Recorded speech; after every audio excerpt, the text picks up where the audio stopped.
Hey guys, so today I'm going to show you how to do a false flat fell seam. It's a very sturdy seam, and the reason it's false is because I'm going to show you an easier way to do it than a regular flat felt seam. So it's an excellent way to hold seam allowances flat or to add interest to plain fabric. So this is an example that I've done before. You can see the top stitching right here and right here, and it's just nice. It's a nice seam to create, and here's the back of it. And I'm going to show you how to do this right now. So first I'm just going to use 2 pieces of scrap fabric, just like this, but I'm using pink. So I'm just going to put, here's my right sides, I'm putting my right sides together, and I'm going to sew a 5/8 inch seam.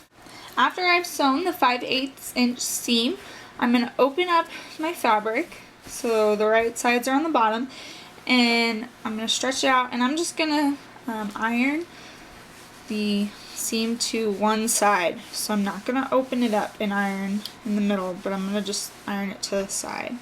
So it'll look just like that. So here's my seam. All of it is ironed to one side. Once I've ironed my seam over to one side, next I'm just going to take my scissors and open up the seam, and the flap that's underneath, I'm going to cut that down to 1/4 of an inch. I'm not going to cut both of them, just the one underneath where I ironed. And I'm not really going to measure, but if you want to, you can.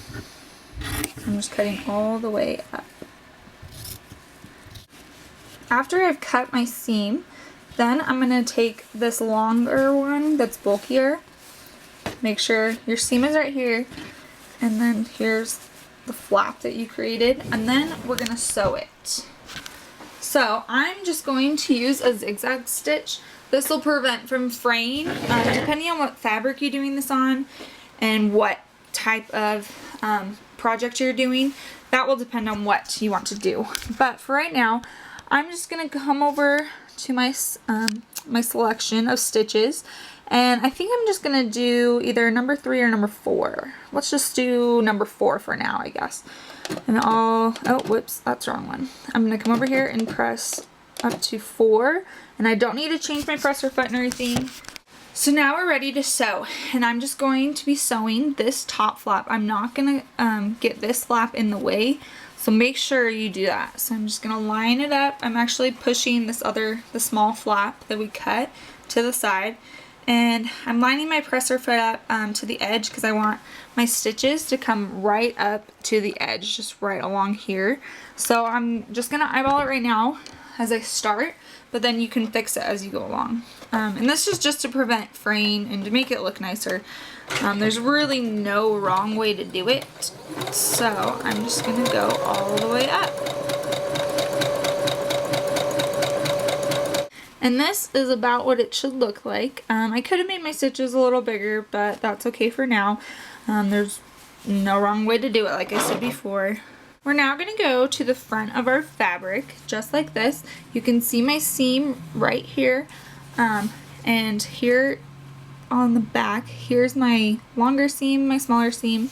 So I'm just flipping that over, and right on top of where my larger seam is, I'm just going to top stitch all the way down. And I'm actually going to line it up with the presser foot, line my seam up with my presser foot. So I'll show you guys, hold on one second. So here's my seam, and I'm just lining my presser foot up with it. And I'm just going to stitch all the way down. And I'm actually, make sure you come back over here and you change it back to zero, not 1. So then I can just hold my threads and start sewing. And it's catching that longer fabric behind. And just keep it lined up. Now you can see we have a nice top stitching. You should have a pretty straight line because you did stay lined up with that. And if we go to the back, you can see that that flap was sewn down. And that's exactly what we want. So the next thing we're going to do is we're going to stitch close to this seam line. So we just have 2 parallel lines running down our seam.